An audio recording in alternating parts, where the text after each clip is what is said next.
അപ്പോൾ എന്തായാലും അത്തരത്തിലൊരു കാര്യം, അതായത് ബീഹാർ പോളിംഗിന്റെ ആദ്യഘട്ട വോട്ടെടുപ്പിന്റെ തൊട്ട് തലേ ദിവസമാണ് ഈ ഒരു ആരോപണവുമായി അദ്ദേഹം രംഗത്ത് വന്നത്.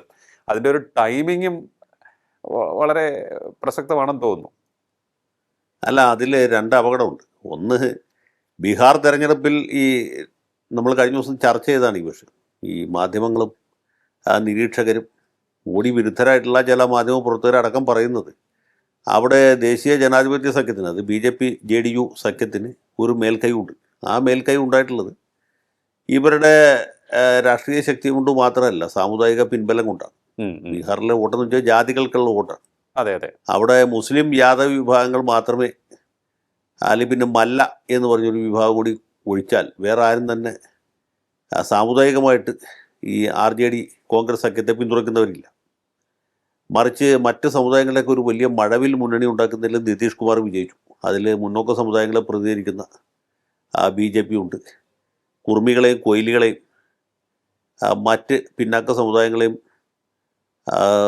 പ്രതിനിധീകരിക്കുന്ന RJD ഉണ്ട്, പിന്നെ ജിതിൻ റാം മാഞ്ചിയുടെ പാർട്ടിയുണ്ട്, അതിദളിതർ, മഹാദളിത് എന്ന വിഭാഗത്തിൽപ്പെട്ട ആളുകൾ, പിന്നെ ദളിതരായ പാസ്വാന്മാരെ പ്രതികരിക്കുന്ന രാംവിലാസ് പാസ്വാന്റെ പാർട്ടിയുണ്ട്. അങ്ങനെ നിരവധി പാർട്ടികൾ ചേർന്ന ഒരു വലിയ കൂട്ടുമുന്നണിയാണ് അവിടെ. അപ്പോൾ ഈ സാമുദായികമായിട്ട് ഇവർക്കൊരു മേൽക്കൈ ഉണ്ട്. പിന്നെ നിതീഷ് കുമാറിൻ്റെ കഴിഞ്ഞ 20 കൊല്ലത്തെ താരതമ്യേന സംശുദ്ധമായ ഭരണത്തിൻ്റെ ഒരു മികവ് അവർക്ക് അവകാശപ്പെടാൻ കഴിയും.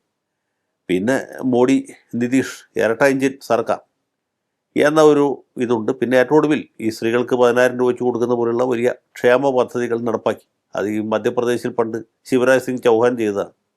ഇപ്പോൾ അത് തന്നെ നിതീഷ് കുമാറും തെരഞ്ഞെടുപ്പിന് തൊട്ടു മുമ്പ് ചെയ്തിരിക്കുന്നു. അത് യഥാർത്ഥത്തിൽ തെരഞ്ഞെടുപ്പ് അഴിമതിയുടെ ഒരു നിർവചനത്തിൽ പെട്ട കാര്യമല്ലെങ്കിൽ പോലും ആ സ്വഭാവമുള്ള ഒരു പ്രവൃത്തിയാണ് അവിടെ ചെയ്തിട്ടുള്ളത്. അല്ലെങ്കിൽ ആ ഒരു സംശയമില്ല. നമ്മുടെ കേരളത്തിൽ പണ്ട് തെരഞ്ഞെടുപ്പിൻ്റെ സമയത്ത് കിറ്റ് കൊടുത്ത പോലത്തെ ഒരു പരിപാടിയാണ് ഇപ്പോൾ ഏറ്റവും അവസാനം ഈ തദ്ദേശ സ്വയംഭരണ തെരഞ്ഞെടുപ്പിൻ്റെ സമയത്ത് പൈസ അനുവദിച്ചുള്ളൂ, ക്ഷേമ പെൻഷനുകളൊക്കെ സാങ്ഷൻ ചെയ്ത പോലെ.